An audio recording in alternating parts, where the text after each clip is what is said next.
Hey there, this is a review for the fourth book that I read for the Reading Across Africa Challenge, in which I pledged to read one book from a writer from every independent nation in Africa. So this was Tunisia's turn. The writer's name was Yamen Manai, and the book's name in French was Ardent, and the English translation is The Ardent Swarm. So this writer was born in Tunis. He now lives in Paris. He's an engineer who took up writing. He has 3 other works in French, and those have won many awards in the Francophone world, and this was his first book that's been translated into English, making it more accessible to everyone, which is great. So the basis of this book, it focuses on an old man who is a beekeeper, lives in a North African village, and his beloved hive has come under attack by an enemy which turns out to be a swarm of hornets, and these are not just any normal hornets. So he travels into the village to try to get help to deal with this problem, and he finds some strange happenings.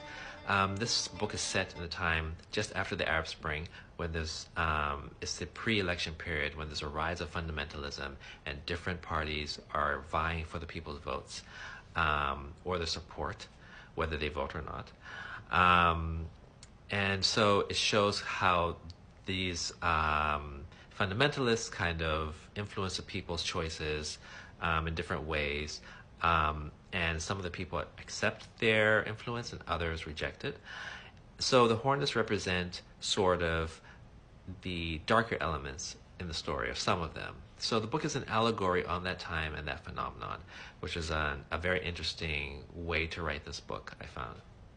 The writer uses fantastical humor, he uses mysticism, and it's quite a short book, but it kept me wrapped throughout. It was very interesting.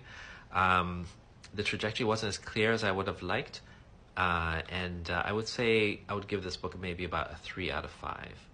So this writer is quite young, and I'm sure he has many other books that are going to come from him, and so I would keep an eye on him. If you're interested in Tunisian writers, this would be one to watch. So that was Tunisia. The next country up is Togo, and I'll let you know what that book is in the next video. Thanks.